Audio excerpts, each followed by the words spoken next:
3D Politics Live, 7 p.m. every Monday night. I'm Tommy McKay, your host, and with me I have David Vann from SoonerPolitics.org. And up until just moments ago, we had David Oldham from the West Coast, and then there was some sort of ruckus. A flare was shot off or something, and by God, he had to run. All of a sudden, he's going to try to rejoin us. We also, a special guest tonight, we got Taylor Woodrum in the waiting room from House District 71 candidate. We're going to bring him on about 7:15. We've got a lot to talk about. Even if Oldham doesn't get back till later, Van has an excellent traveler's guide to the Trump Tulsa rally.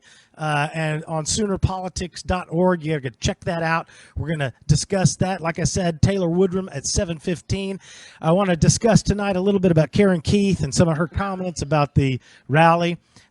Oldham, if he gets back to us pending this emergency, he's got an East Coast update for us and some information about religious exemptions in Colorado. Van, how you been? What's been going on? Oh, doing great.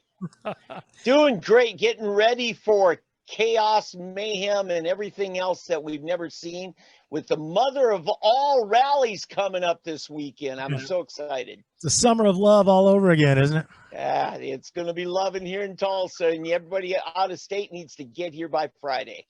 Yeah, that's the thing. They got to get here early. And, you know, there's a lot of rooms over there at the River Spirit Casino Hotel. Yeah. I will tell you what, it is already booked. It's full. Oh, yeah. Everything is booked, 100% booked. Yeah. You know what? And I'm going to say this. You got an extra bedroom in your house. Put it on Airbnb. Make some serious moolah this weekend. There's people willing to pay big bucks to stay in the home of a verified conservative Republican. There you go. That's a good idea. That's right. That's a good idea. So tell me a little bit. I want to talk a little bit about Karen Keith before we bring Woodrum on. Because she made this, I was against the Vision 2025 package where we were going to co-own all these entities. And, we were unable to use the entities we paid for. And so she's a perfect example, county commissioner, who encourages us to spend our money on these co-owned properties and then encourages us not to use those co-owned properties because, it wasn't meant for that. It wasn't meant for whatever I envisioned when I envisioned it. It's amazing. They're forcing the group association so hard, whether you think all cops are alike or all black people are alike or all whites are alike. There is this forced group association going on. Karen Keith acts like she's representing the best interest of everyone when the place is co-owned, and she really proves out through demonstrable evidence the lie that is co-ownership. We paid for it, we publicly own it, but government controls it, and anytime they want, we don't get to use it. Same thing with the gathering place. These co-owned properties are a lie. I tell you what, though, we hit her hard this weekend. That article I wrote Saturday morning was red meat journalism. There's no doubt about it. And and she kept her mouth shut all of Saturday, all of Sunday. That thing went viral. You would not believe the hits on SoonerPolitics.org about it. Right. But then this morning, she backed off of the whole issue of politicians should not use taxpayer-funded facilities. Now, she had no problem with Bill Clinton coming to Booker T. Washington High School. She had no problem with Bernie Sanders down at the Chesapeake Arena. She had no problem with Biden over there at Millwood High School. She had no problem with Elizabeth Warren down there at Northwest Clawson High School. Said nothing about that. But because Trump, and she prefaced it by saying, we might have 300,000 people come. Oh, no. Commerce for the city. Boo, boo, boo. Yeah. Now, keep in mind, this was sold to us by our county commissioners, hello, Karen Keith, on the idea that we'll be able to rent this venue out to all kinds of events and bring traffic into Tulsa. And as soon as we get, maybe 1 million people could show up? No, so we can't have that. People they might get COVID. Well, I mean, again, it is lawlessness through arbitrary enforcement. They Yes. choose when they want to do it and when they don't want to do it arbitrarily. And so, these commissioners and such, GT. I don't remember right offhand if Karen Keith came out for the Vision 2025 thing, but I would guess she was in favor of the collective spending money on the what they call a jewel property. And like everything else, we don't get to use it whenever they say it's publicly owned, it's privately run and government controlled. Yep. And so we can't get a hold of it. Yep. But anyway, I did appreciate that article and it's amazing how Karen Keith has suddenly become, the prophet of doom. I thought she was just the levee queen. What are you gonna do, though? I was talking to a Politico this afternoon. I was over his house. We were watching the press conference that David McClain was putting on about the Trump event coming. And I'll just say it was Darren Gantz. Darren's been a good friend.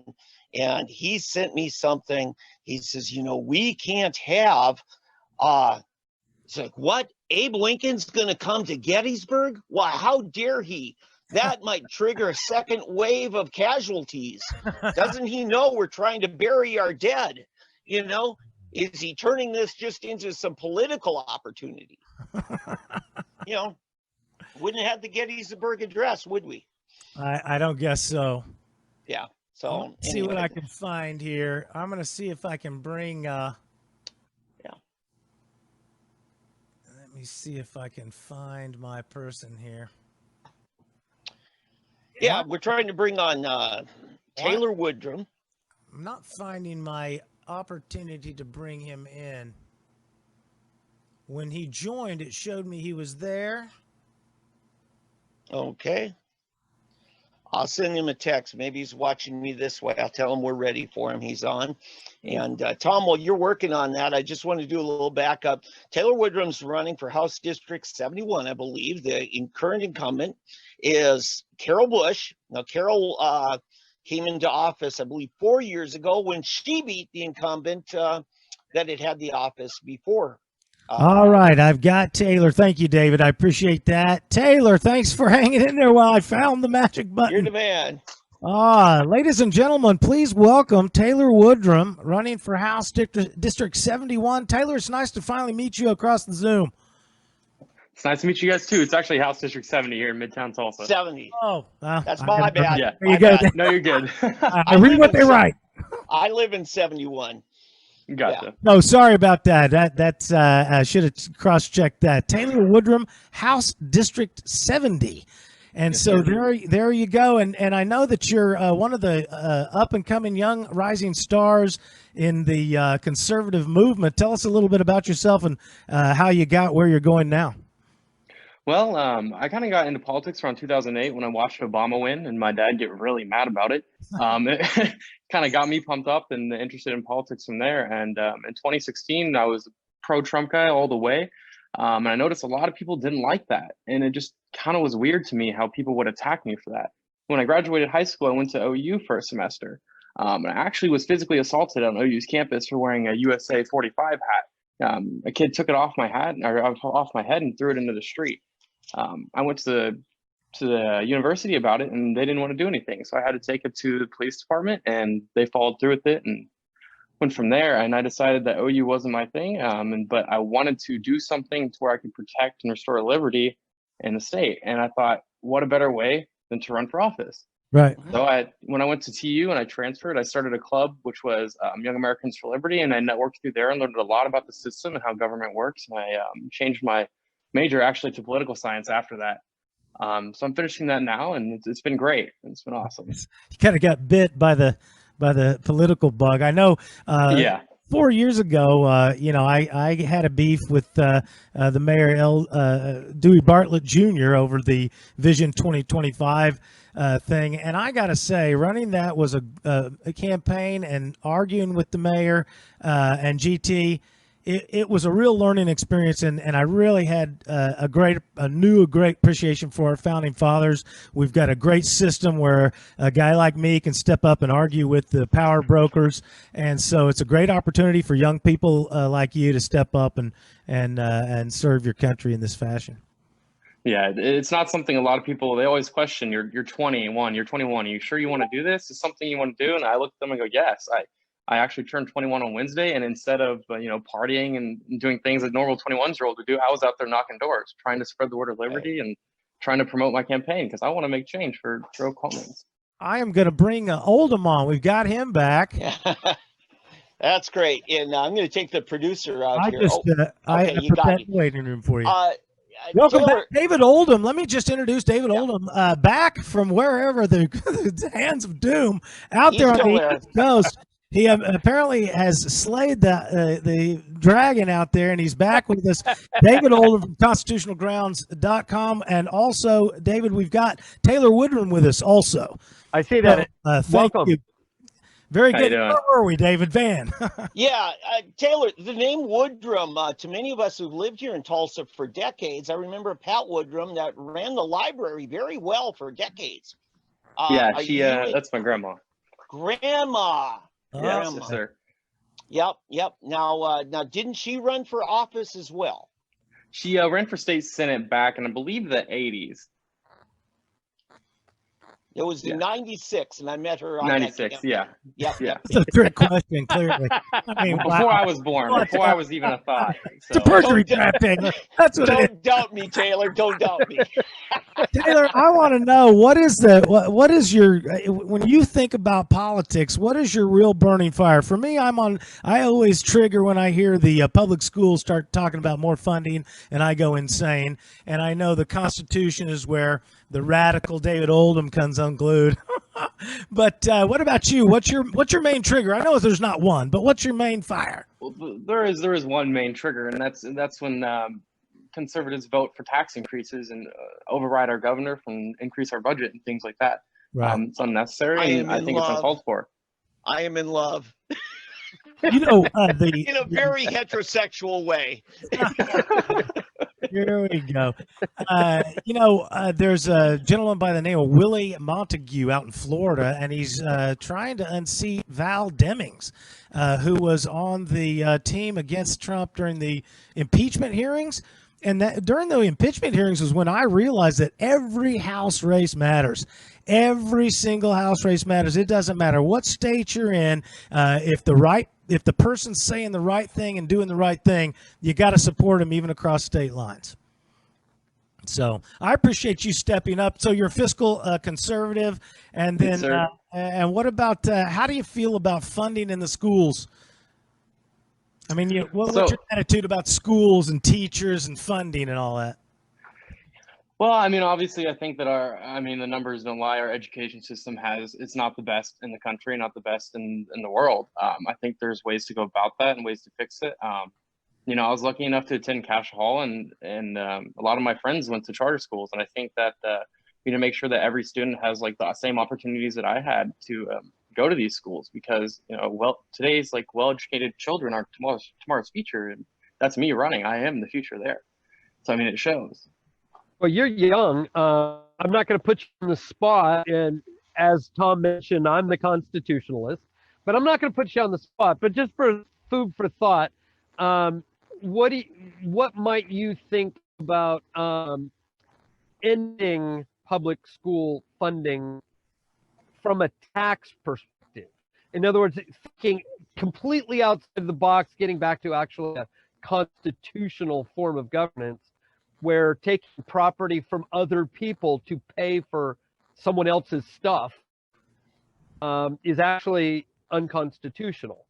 And having to find another funding mechanism for it, maybe getting government out of it altogether.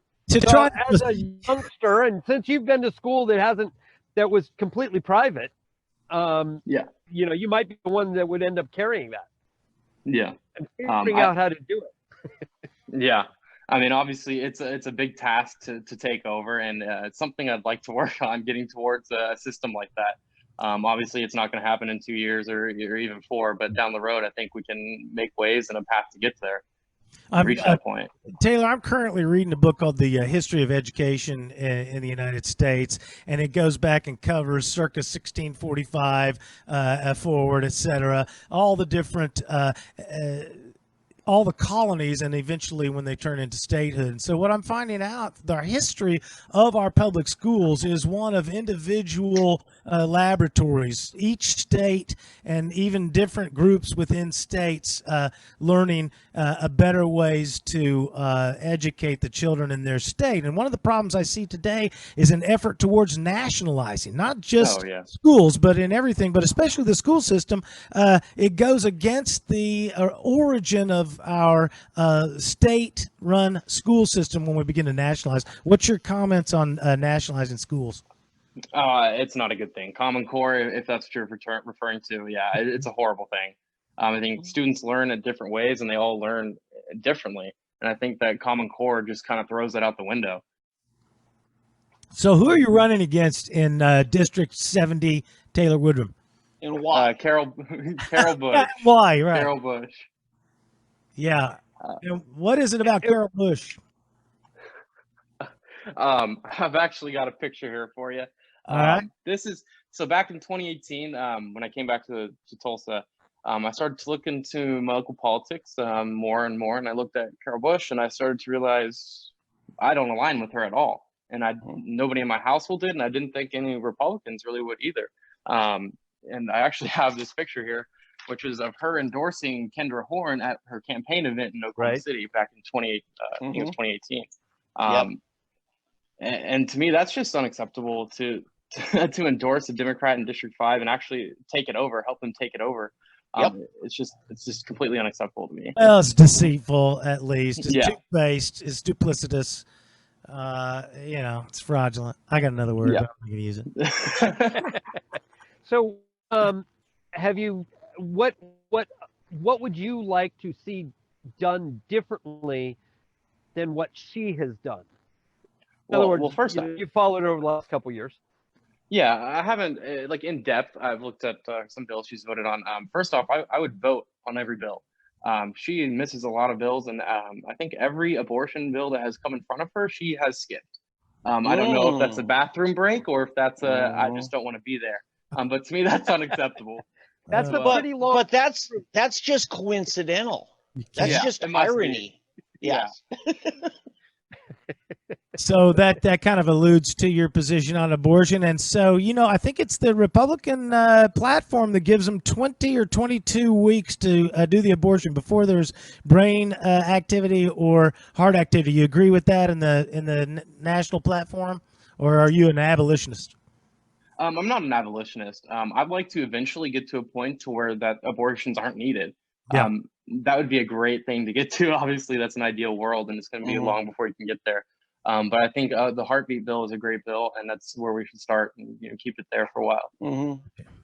Hey, if you're just joining us, it's Tommy McKay here with 3D Politics Live every Monday night at 7 p.m. right here on 3D Politics on the Facebook page. I got David Oldham, Constitutional Grounds, way out there on the East Coast, and David Van from SoonerPolitics.org. And of tonight's special guest, we're getting a chance to interview Taylor Woodrum from a candidate from House District 70. So Taylor, we appreciate you coming along. Let's got a few more minutes here with you. Is there anything you want to add? Oh, Van's got something. What do you got, Van? Yeah, Taylor, so have you and I ever met in person?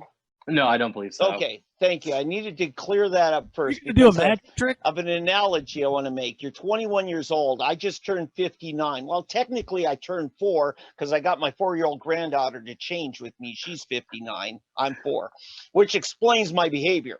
But anyway, getting back to my point, Carol Bush made a law, the first bill with her name that ever got passed into law, said that if a young Taylor Woodrum at 5 years old had ever been sexually molested, Taylor now has until he's 45 to actually press charges, file a complaint. And if the person he files a complaint on happens to be an adult, maybe 30 years older than him, now all of a sudden that guy's 75 probably doesn't have the best memory, probably lost all of his alibis to prove that it isn't true. And it became basically the Gloria Allred bill is what I called it. And it just sets up for lawyers to shake down wealthy, old, retired, senile people. So that to me told me right away what I needed to know about or what Carol Bush would be. And so Carol Bush was promoting or supporting that. Is that what you're saying? Yeah, well, she's the author along with Kevin McDougal. Okay. Yes. And right. So what it is like it's a bill that gives you an opportunity if you ever get ticked off at your parent for over the course of 45 years, you go and bring something up. Yeah, or you find out that the young adult that took care of you in second grade Sunday school class now all of a sudden is worth 40, 50 million, and he's senile. You can shake him down. And you know what his attorney's going to say? Settle out of court. Make it go away. All right, enough of this tomfoolery. Taylor Woodrum, what else is on your mind as you run? If you just wanted to tell the youth of today, those youngsters that are younger than you, what would you tell them about?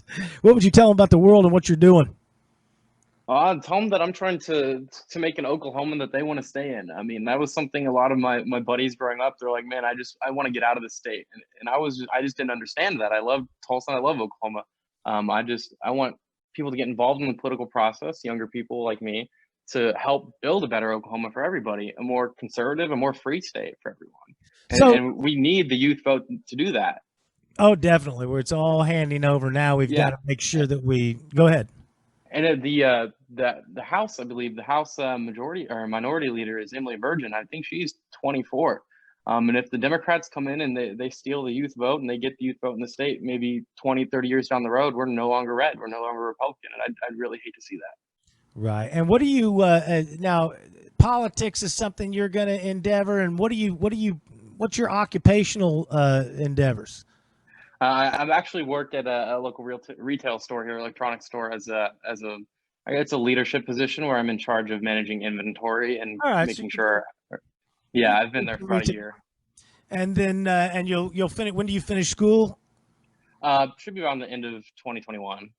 Nice. That'll be great. Yeah. That'll be great. What's your first step after school? You've got a job lined up, or are you going to be? No, I'm not even sure. When we get there, we'll figure it out. Political science and electronics. Yeah, Van, what do you got? But what you're telling me is you actually work a real job. You're not a trust fund. Yeah, I work full time. I work full time, 40 hours a week. I get up at 6 a.m. I get out of there about 2:30 or 3. It just depends.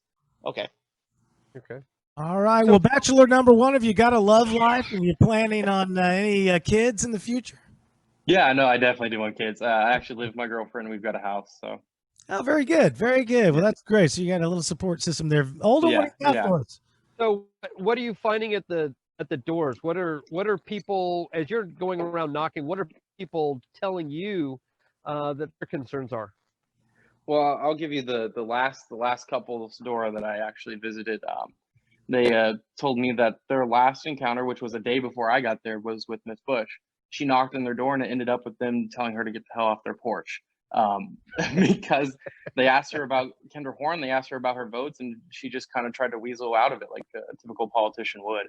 And they just didn't like that. It wasn't my house, I swear. No, yeah. Oh, well, David, you got anything else to press young Taylor Woodrum with? Taylor, you got anything else? No, thank you for coming. We send you out of here.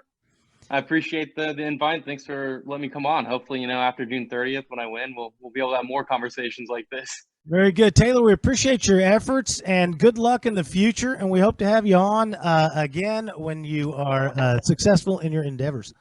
Awesome. Thanks, guys. Taylor, thanks for coming on. Thanks. Well, great. Good to see young people getting involved. Yes.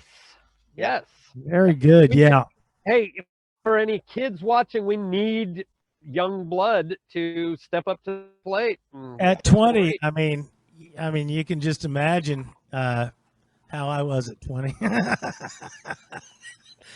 don't know. Yeah, I can, Tom. I don't think I couldn't have been running from anything but the law at that point at 20.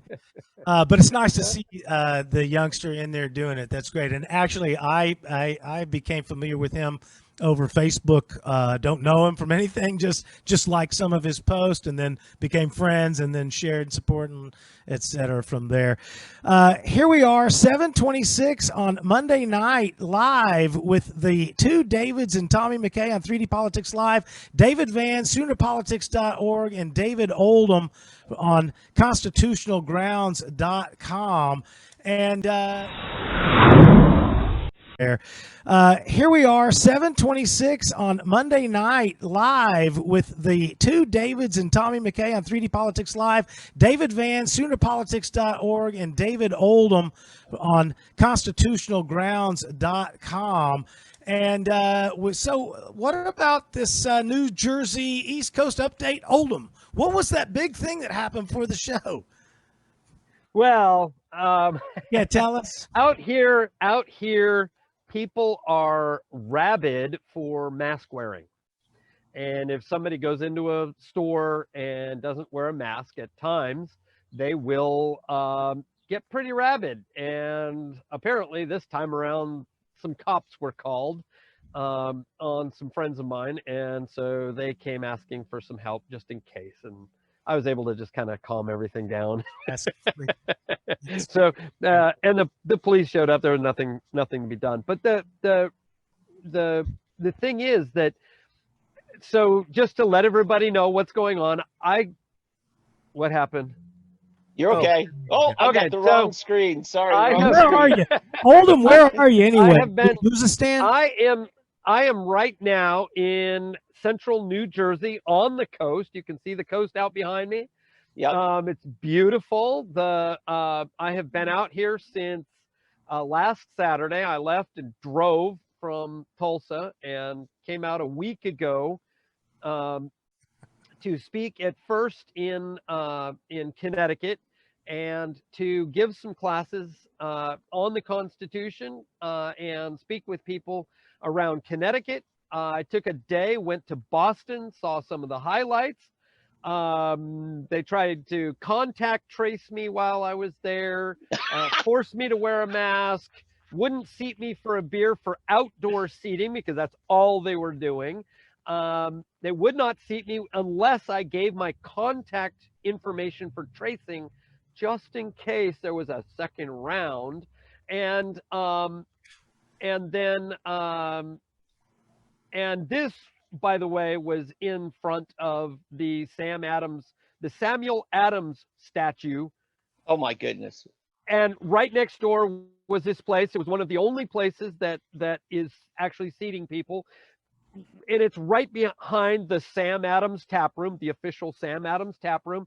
Behind the Sam Adams statue in Faneuil Hall is the Cheers place where you can go into Cheers and have a drink. It's not the one where they got the set, but it's, kind of a tourist trap thing because there's a whole mall back there.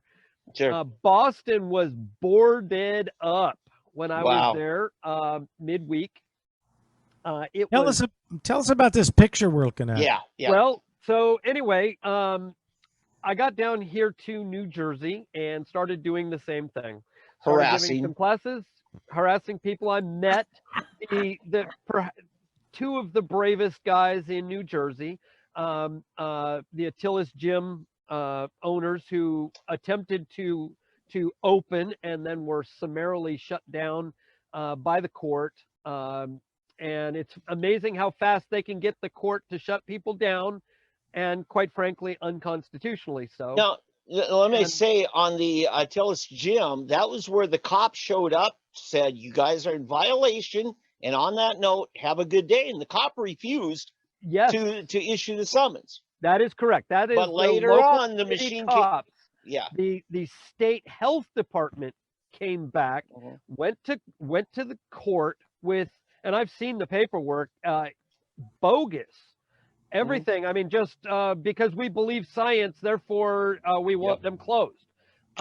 They had never set foot in the gym. They'd never inspected the gym. And they'd gone to all sorts of work. And so anyway, long story short, the judge granted the closure, and they then changed the locks on their door. Wow. So they do not have access to their own property, all without due process of law so far. Unreal. And it has taken them, it will, by the time everything is said and done, it will have taken them 2 weeks just to be heard, okay, in federal court, 2 weeks just to be heard. And Governor Murphy here has just opened everything up today, sort of. It's the next step in his plan. It's phase 2. And only outdoor dining. And there's a place that's open today that was not open yesterday. But anyway, the town just down the road of Asbury Park, may have heard that from some songs. Bruce Springsteen has mentioned it. He's from there. Anyway, they declared they were going to open up for indoor dining. That's like the big, along with gyms, that's the big thing that nobody wants to touch, and or doesn't want to have happen. The governor doesn't, and so they declared that. And in one day, he got a court order to shut them down. Now, mind you, it's taken the guys 2 weeks to get a similar order to shut the government down, and they still haven't been heard. So when you want tyranny, you get it overnight. And if you want to actually exercise your rights, it's hard to get heard. Yep. And that's New Jersey. The picture that was up there that I am just now getting to was last Saturday. We had a protest rally, and we marched to the governor's private residence. And what you see me there is I am actually standing in front of the governor's driveway, Terrorizing his children. Yeah, I can see her in the background. His grown children. And so the guys right behind me are standing right on the curb, where you drive into the governor's property, and I'm standing right there in the middle of the driveway on a soapbox, and speaking to everybody about the Constitution, about the Declaration of Independence and our rights, and talking about all sorts of things. There was one media outlet, and it was alternative media. It was a young man who reminds me much of my son, and I mean, just uncanny the reminders. But and it's called Eyes on New Jersey, and he is providing alternative media. He's getting out to events that nobody else will cover. Great. There was somebody else that did cover it, and I don't know if it was from him. I did not find out who the author of the article was, but it did come out through another media outlet. And I think I've got something called Mid Jersey News that provided been this the one picture. I thought. Yeah, that's this picture's from Mid Jersey News. Okay. Or at least they're claiming ownership to your image. And that's fine. There were plenty of private people recording everything that went on. Good. The guys from Ian from Attilas spoke when we were over at the park. A number of other people spoke when we were at the park, and then a few of us spoke in front of the governor's mansion itself. And we had to move a few times because the governor's motorcade came through one time. His son had to leave another time, and so it was all done very peaceably. There was no hassle from the police, either the state police or the city police. They were very good. They actually guided traffic and everything so that everybody was safe. Cars were able to continue driving around and so forth like that. It was actually very well done. The problem is that it's very well done in the vein of like Alan Dershowitz, when he said that in the same interview where he said, we need to, plunge a needle into their arm, or the government has the right to plunge a needle into your arm. He went on to say, but we should let them say their piece. In other words, we're going to do it anyway, but we need to let them, vent. And that's pretty much what's gone on here. Is they're allowing the venting, but they're continuing with the tyranny. And I did have a good conversation with a couple of store owners today further down the coast. And I say down the coast, excuse me, it's down shore here, down the shore. And further down the shore, they did have they did open a little earlier. They did not make a splash about it. In fact, it was supposed to be kept under wraps so that these places could open and nobody would be the wiser in government, and then they could get a few extra days of opening. And so apparently that had been going on in this other town that I shall leave unnamed at the moment. Well, because I don't want anything to happen, because unfortunately, and here's the thing, I was talking to so many people, that they're just terrified. I mean, it's Emperor Murphy here. And it's like, when do you think you're going to get indoor dining? It's all up to Murphy. I'm like, you do realize the Constitution says you can do this. And they're like, we got to keep the doors open. If we get shut down, then there's our summer, and this is all we've got. There's no reason for indoor plumbing if you can't have indoor dining. Hey, if you're just joining us, it's 3D Politics Live every Monday night at 7 p.m. We were lucky enough tonight to have Taylor Woodrum join us from a race there at House District 70. So if you missed that, be sure and go back and check that out. And again, I'm joined by David Van and David Oldham as usual. And Oldham, you said, I want to move on a little bit you said something about believing in science, and that's one of the things I wanted to talk about today. It's gotten so bad out there, especially with the mob screaming about how America is racist, and then we've got to believe in science. And so unit of measure is a real important concept when you're talking science. And so if you're going to say things like America is racist, you're going to have to equate your units of measure. So to be accurate, America is a geographical area that's defined by boundaries, and racist is an individual human characteristic. So you can't equate a human emotion with geography. It's literally science is what they call it. It's unit of measure. So essentially what they're doing today is it's poetic hyperbole of anthropomorphism. They're saying a country has a human emotional reaction, and it's literally can't be like that. People are racist. Countries can't be racist. Thoughts, guys? That's 6 syllables, anthropomorphism or whatever. I don't know. Practiced all day long. You got us intimidated just by using words we don't know. That's why I'm host. So I just agree with you. Well, okay. My point is, so it really boils down to, go ahead, Oldham, please. Well, I was going to say, in their defense, while a country cannot be, remember, especially in America, the country represents the people. We are the country. We, the people, are the country. And so what they're saying is that the people of the country are racist, and that's an impossible.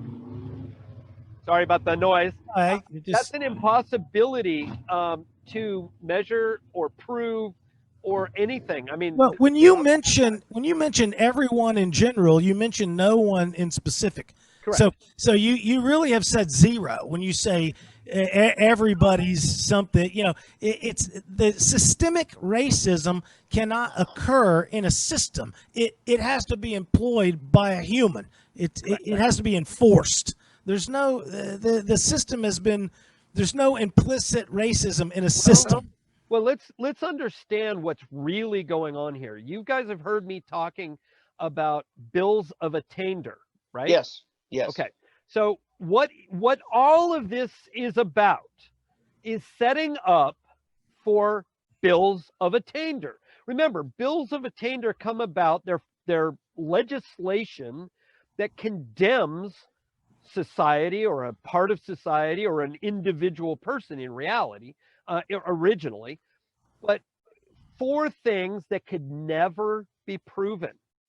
Okay, that's the key thing. You cannot prove it through due process. So instead, what you're going to do is you're going to say all these inflammatory things, and then you're going to legislatively remove rights from people and get their stuff from them and take it over.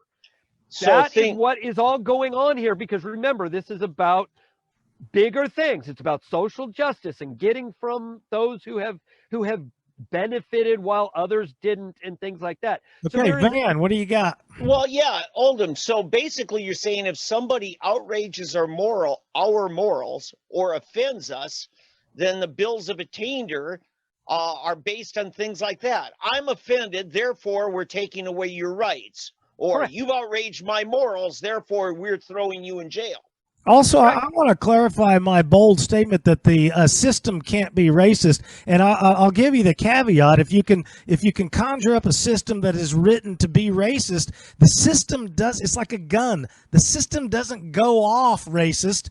A person has to be racist and enact the racist policy. There's no system that is racist. People are racist. Some people Correct. are Correct. racist. The other problem is that the focus is misguided. Okay, is there racism? Are there people who are racist? Of course, Of course. and that doesn't matter your race. You know, I mean, it happens every which way. The thing here is, and we've talked about this at length at times, and that is the militarization of the police, the improper training, the unconstitutionality, them enforcing improper statutes or orders, or anything that comes down the pike that they're enforcing improperly. That's the real problem, and that goes to all races. Now, So are the numbers also, are they disproportionately applied to the blacks? Yes. I wanted to hurry up and agree with you real fast, because essentially what I'm trying to say about the system is what you typically say about the Constitution. When a policeman enforces a bad law, an unconstitutional law, he is doing the crime. It's not the law that does. It's the Constitution is not the breaker. It's the person who enforces and does the action. Remember, they're wanting to change law. It's not just the policing action they're wanting to change. They're also wanting to change law. Right. And in fact, in Tulsa, they want justice for Terrence Crutcher. Okay, I mean, define that. But the point is that if they want to retry Betty Shelby, as much as I think that justice was wronged in her case, I think. I mean, the Constitution is clear. She can't be tried twice for the same crime. Right. Yeah. Put in danger of life or limb. So the point is that what they want has to run in the face of our law, and that can't be happened. But you could get people so morally outraged that they want to then force it. That's revolution. That's sedition. That's maybe even treason. Right. Well, they want to turn our cops into brown shirts is essentially what I see happening. Well, they already are all too often. Well, you're right. We've been doing it, but now instead of the brown shirts as they are now, a tool of the establishment, now you got the leftist mob wanting the cops to be the brown shirts of the leftist mob. Yes, they do. Right before I'm going to reset us. Before I do, I want to finish off on my units of measure. If we are going to, and it's fair, if you want to say, okay, America is racist, then at least use units of measure. Then America against what? Africa. Let's say, okay, America is racist to some scale of proportion, and against another unit of measure will be another country. So I've learned this from my daughter who traveled on a missionary trip. In Africa, they have racism between black and brown people. If you're not black enough, then there's an issue of race according to skin tone between people who are black and brown. So this idea that America is racist, maybe we are, but compare us to another country, and I'll put America's resume of racism up against anybody's. We've got a pretty good, clean record of trying to fix our wrongs. You're listening to 3D Politics Live on Facebook right here with Tommy McKay, your fantastic host, David Van and David Oldham. David Van from SoonerPolitics.org and David Oldham from ConstitutionalGrounds.com. I also want to add, I have listened to them say, let's defund the police. And everybody thought that was so radical. And I've been saying, like you said, Oldham, let's defund the schools. We have learned one thing from this COVID, and that is we do not need the public schools. It is literally Amen. a waste of time. In fact, I think I said last weekend that the fraud that is the public school feeds murder hornets. There's no telling how many rioters and troublemakers and miscreants got fed by the Tulsa public schools because they're just giving out food without keeping track of who's taking it. It's a total lack of stewardship on their part. Oh, yeah. But, the idea now they're talking about, I've actually heard in the National that police unions should not be allowed to be had. And I've been saying that about the teachers unions forever. When the teachers struck, when they did their walkout strike, I was saying they shouldn't be able to strike like that. Right. They That's are a wildcat strike. It's literally civil servants. And so they're not in a free market. Well, we're not being paid the same. You're not in a free market. You're getting paid according to what we can, and you teach the children as best you can. Yep. So anyway, what else you got on that, guys?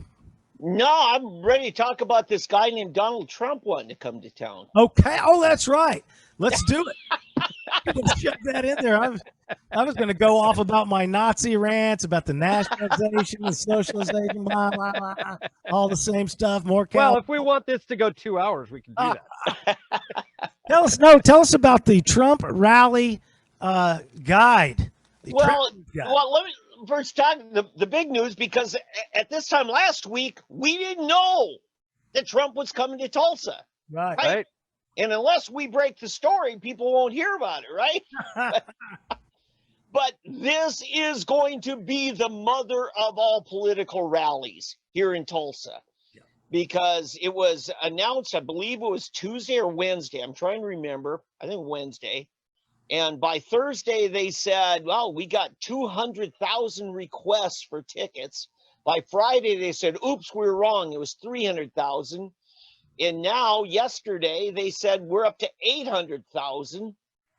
And so they're over a million now. That's the latest news this afternoon. This afternoon, I saw a picture of a gal down there already in line, and it's Monday here, and Trump's not coming till Saturday. And there's somebody drove in from Cape Cod and somebody from somewhere else, a very long ways away. So this is now my son, my oldest son, happens to be friends with Mike Pence's former chief of staff, but is currently working on campaign issues. He said, Tulsa was selected out of many, many possible sites. One of the reasons is because we're at the heart of the red states. Right. For many, many states around, you can get here in 4 hours. And so it's going to be important that we get here. Now, they said we're going to have it Friday night. According to my sources, said they knew that they were going to have to relent and go to Saturday. And it was kind of just to egg on the issue. Now, I've got a background on that.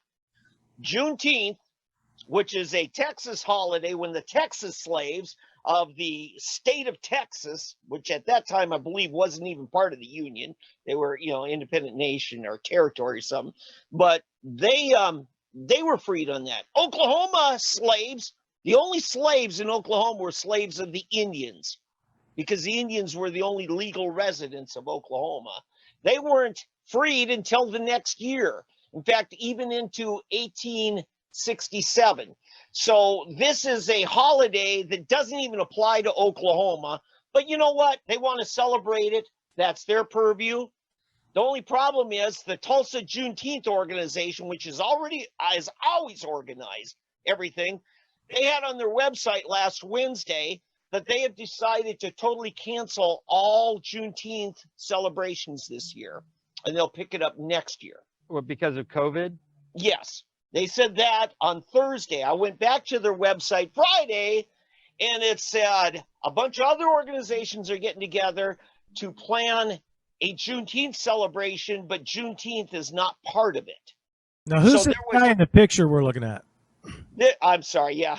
This is basically me talking about Trump coming to town. Let me take that down here. Good, because I can't see you talking. I like to see you. I know. Doesn't everybody? Thank you, Tom. I walked right into that. So anyway, my point being here, several rabble-rousers and anti-Trump people threw together a hastily arranged event for this Friday. because at this time last week, there was nothing planned by the official Juneteenth Tulsa organization. And again, this is for a holiday that only marks the freedom of the slaves in Texas. You know, and so You can transfer that over. right now, listening this afternoon, David McClain, the state party chair, said he was talking to U.S. Senator James Lankford. Lankford said that when they planned this thing, way before it was announced, they got with the leaders of Black Wall Street, you know, the Greenwood area, and they signed off on it.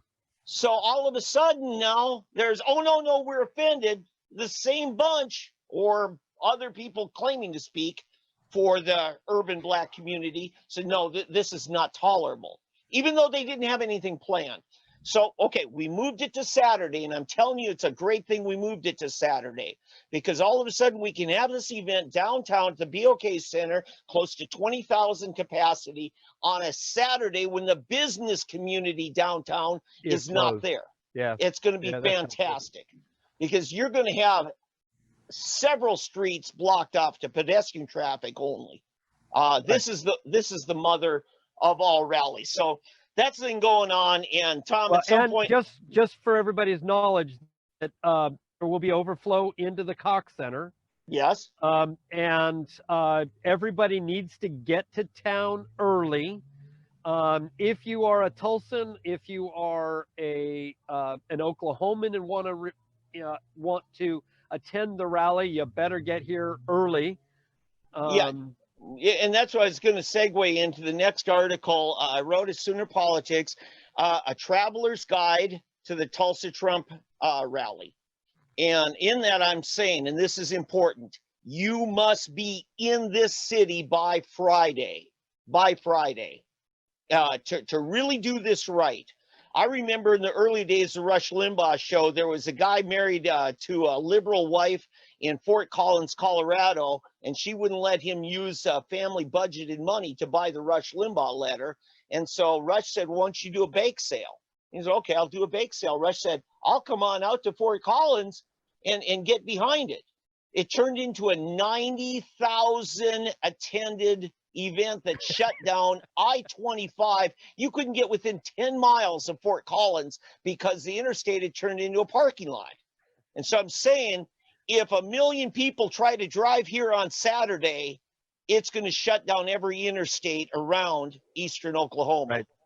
And so you got to get here. If you get here Friday, then we can account for what masses, because they have the ability, like they did in Minneapolis, to put in drive-in theater type screens out on the city streets downtown and have, 10,000 people watching a one big drive-in with big PA speakers. And we can do that as much as we need to do to accommodate everybody. So Tulsa can accommodate this.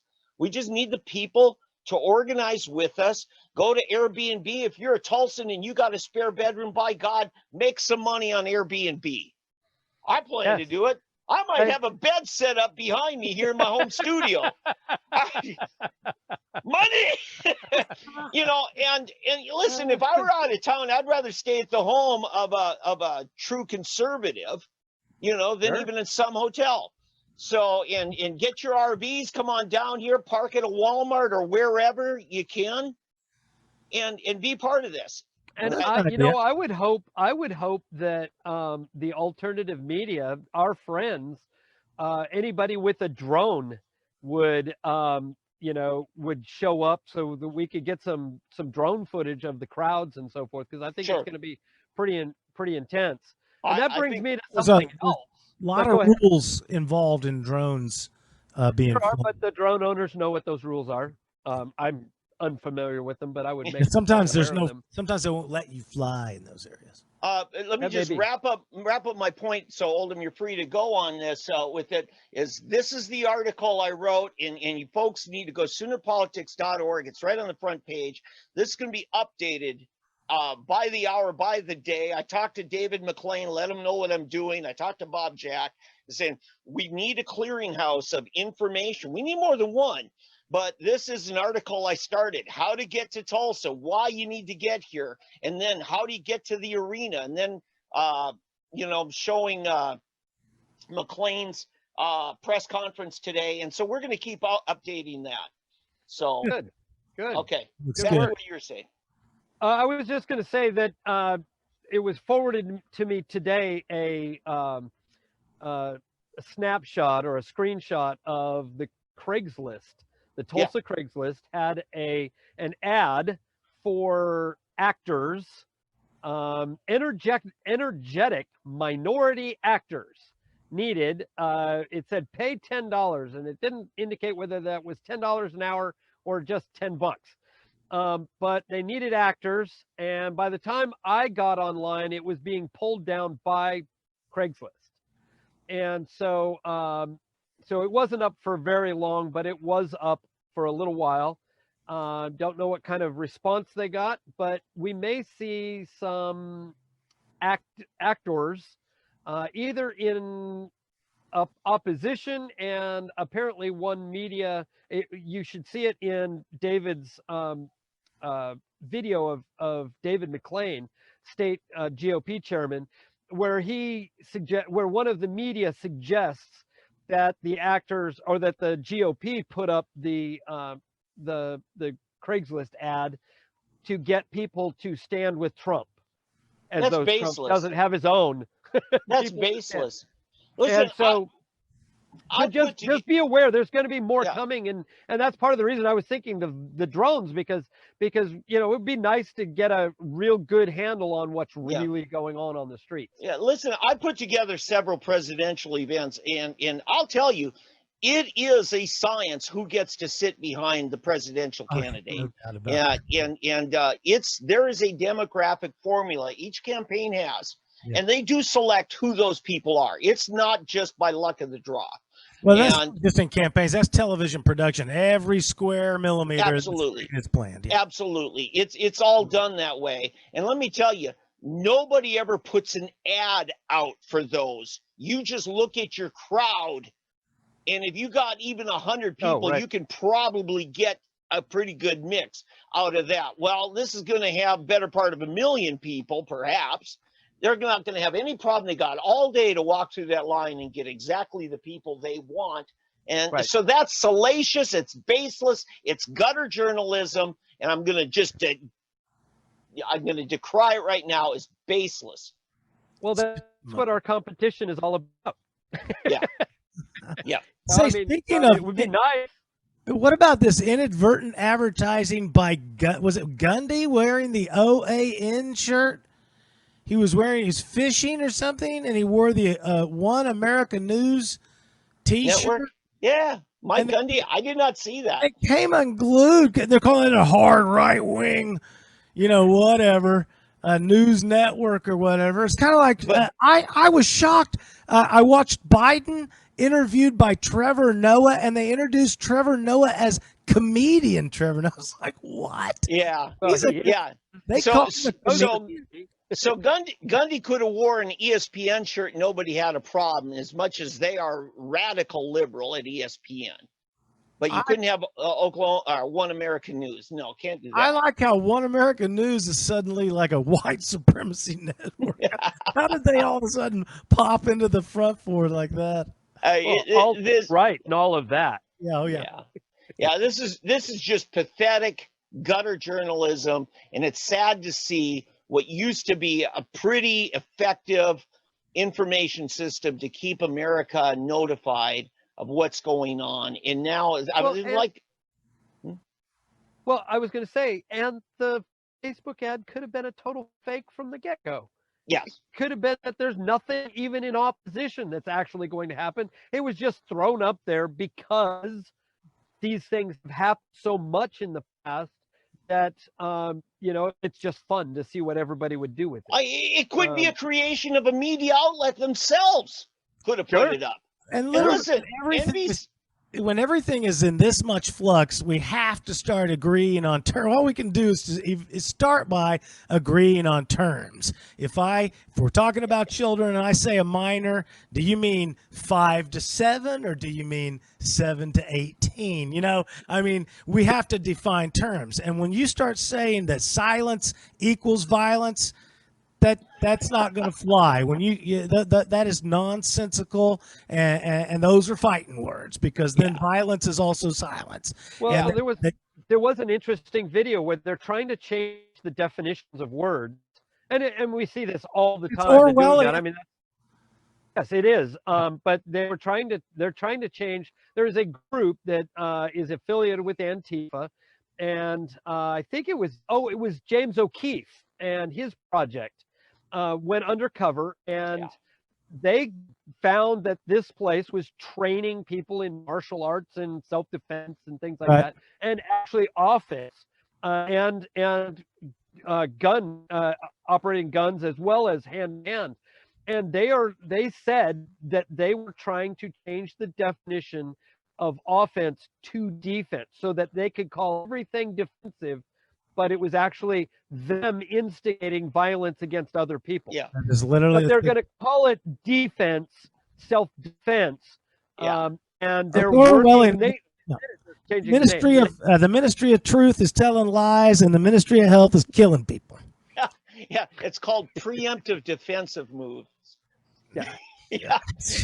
So, Tom, I just want to say a little further on this. I called my oldest brother, George, because he went to 2 Trump rallies up in Minnesota, Duluth and Minneapolis, which, Minneapolis is about as chaotic as one they've had. Right. It was very successful, but the mayor, Jacob Fry, was doing, things like they have this indoor skyway. It's cold outside. That he decides to turn on the skyway, which is run by the city, turn the furnaces on and turn them to 90 degrees. So they're baking people in the skyway.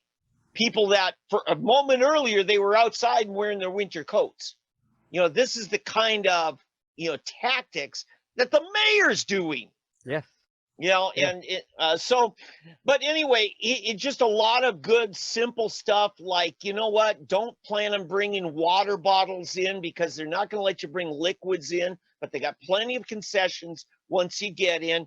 Don't bring an umbrella unless you plan on throwing the trash can before you walk in the building, but poncho's fine. There's just a bunch of good, wise information. I got my brother to help me collaborate on it and stuff, and we're going to keep building on this. And so I'm encouraging not only, our Oklahoma viewers and our great crowd here, but share this with friends who are coming in so that they know, so that they're aware of things. And let's get as many people here, and let's, as Tulsans, which the 3 of us are, make sure it's as good of an experience as possible, because it reflects on our community and on our values culturally and socially. Yeah.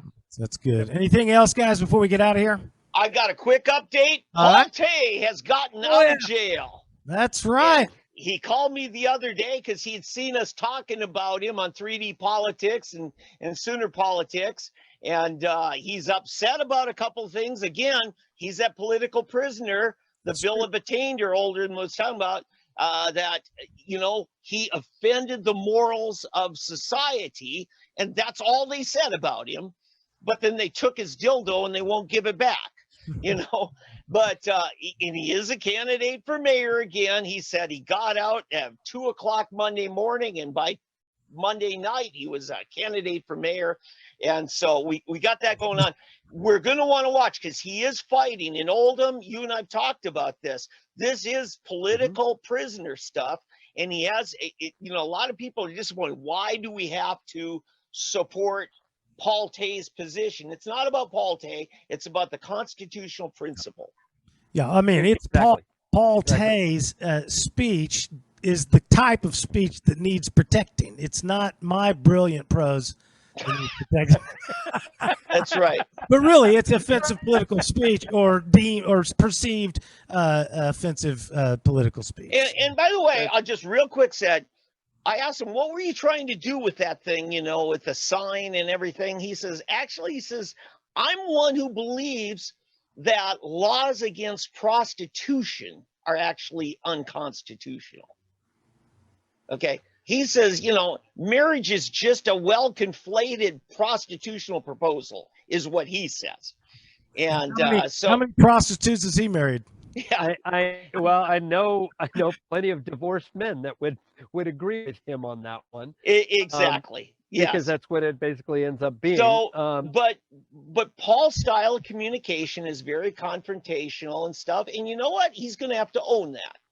All right. Sure. He's not an unintelligent man. He doesn't seem to maintain stability. Sometimes he's naked on top of a car later, and then he'll say something that's rational. But if he were rational all the time, you might be able to deal with him. Okay. Here's the thing. It was a 9-month sentence. He got out in less than 5 months. And you know why? He got rational. Yeah, he got good behavior. He rose to the level of jail trustee. And I trained detention officers down there to jail. I was supposed to be down there Friday, actually. And, you know, that's the highest level. That means somebody behaving themselves well. And then they get a job. They don't get paid. But he worked in the kitchen for 4 months. And they said, we're going to give you 2 for 1. You work in here. Every day counts as 2 days. And so that's how Paul got out. So it is possible for Paul Tay to behave. Yeah, that's the question. Why didn't he storm the warden's office during a meeting and stand in between the warden and the telephone Zoom meeting? I just, consistency. Paul Tay's his own man. He does what he wants. Ability might be the difference there. And it's really not so much opportunity. It's not so much Paul Tay, is that it's the arbitrary enforcement of law by the law officials. I mean, why they allow somebody to disrupt a decent debate, I don't know. I don't know why they do it. Yeah. And then and then he gets rewarded. Well, and there's more to that because for the time that he was in, as far as I know, there were no visitors because the jail administrator is not allowing visitors into the jail, which I see as cruel and unusual punishment. I Thank agree. you. And for people, especially for people who aren't even convicted yet. And so the sheriff and the jail administrator have some answers to give on this. And I would like to have Paul on here and ask him about that because, how do you manage to get visitors in and be able to, well, anyway, just he was surprised to find out. I tried to go in and visit him back in February, and as much as I made inquiries and I was told, there's no visitation.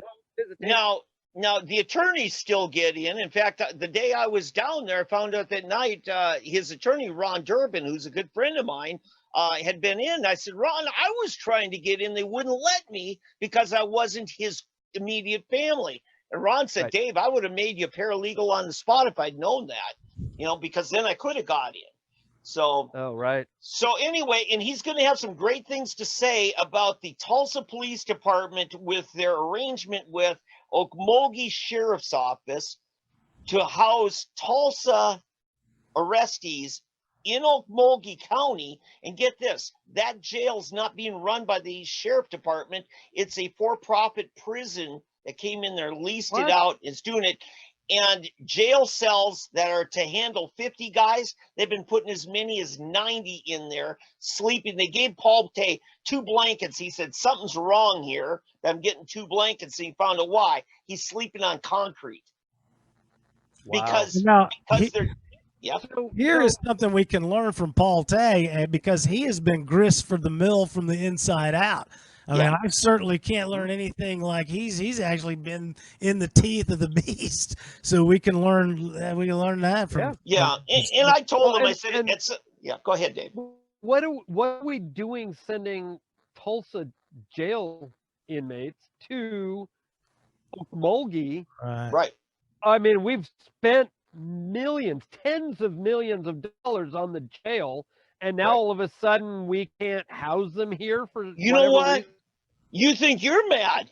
I spent volunteer hours, many hours down there training detention officers because my mentally ill loved ones and friends and people that I work with in the community, I want them to have humane treatment and not be killed by the detention officers. Right. So I told Sheriff Regalado, I will volunteer my time and I'll get you a whole staff of CLEAT certified instructors like me, and we'll volunteer our time. So we got good. We got something. And then GT Bynum yanks the contract and says, no, we get a better price down in Okmulgee. So it's the Tulsa City people, not the Tulsa County Me. Yeah, Okay. because GT didn't want to pay the rates that he'd agreed to with the county. Gotcha. Yeah, I'm sorry, I got a little worked up. No, there, but guys. that's the kind of dirty little cliques that they play, and it's Yeah. you're not in the club, you don't get to play, and that was the problem that Paul Tay was having. He and I were both cut out of any of the debates. I just wasn't going to go, wreck their little party like he did.